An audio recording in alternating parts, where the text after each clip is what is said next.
Isa na namang maulang araw. Kaya Mers. So ito, sisimula na naman tayong pumasok ng trabaho. Kaya samahan niyo ako guys.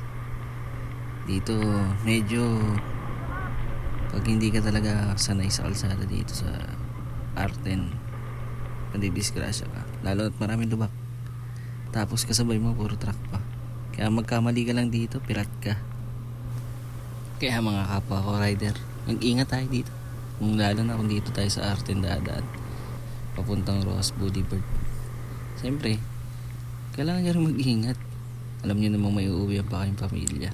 Lalo na't may nag-aantay sa inyo. Yung mga anak nyo, tsaka yung asawa nyo. Kaya, bago tayo bumiyahe guys, magdasal muna tayo. Siyempre, para humingi ng gabay sa Panginoon natin. So dito guys, malapit na tayo. Masisipi na tayo guys.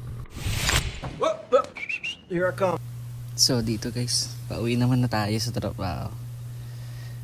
Dahil umaga na, buti maganda yung panahon. Sana naman hindi umulan. Lalo na pagdating natin sa Road 10 o kaya sa Roas Boulevard. Dito kasabay natin yung aking ninong, JR. Siyempre, kumpare ko, si Julius. Shout out. So dito guys, nasa Mawa na kami. Pauwi na kami na ito guys, galing trabaho. Buong gabi pa naman umuulan.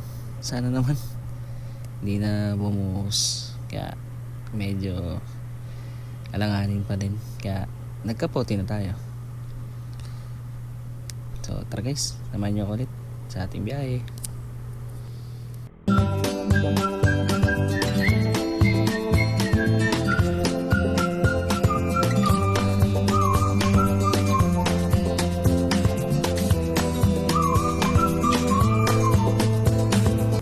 So guys, dito guys, dadaanan na naman tayo sa kuta ng mga buhaya.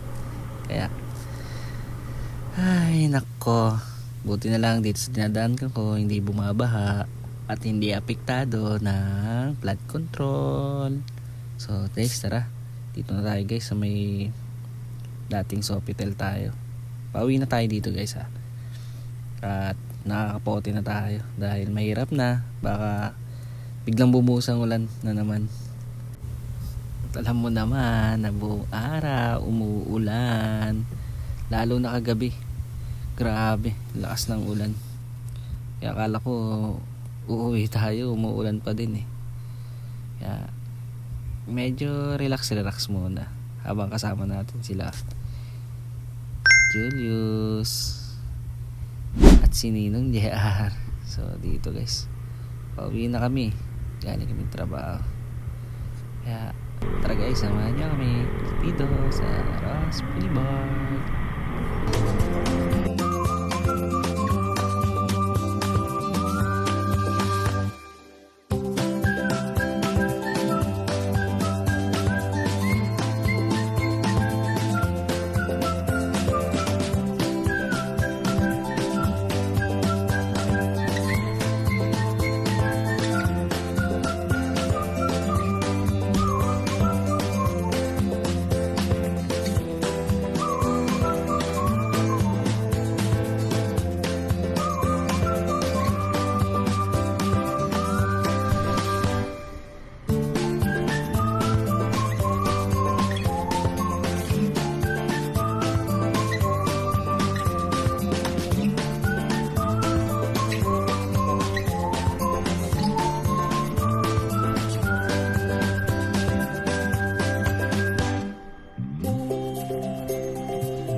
At ito na nga, nandito na tayo sa Arten.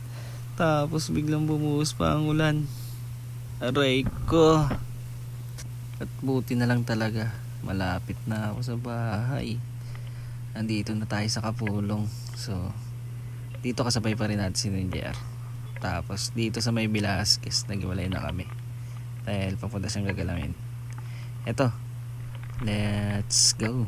Medyo malapit na talaga tayo. Unting-unti na lang, nasa bahay na tayo.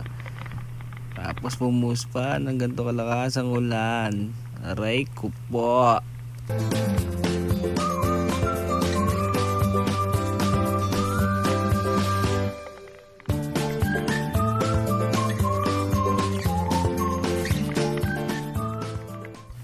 Ito na nga, nandito na tayo sa gate at nandito na tayo sa parking.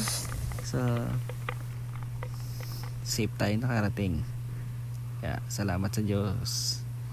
So, hanggang dito na lang tayo guys. Salamat sa panonood. Ahu!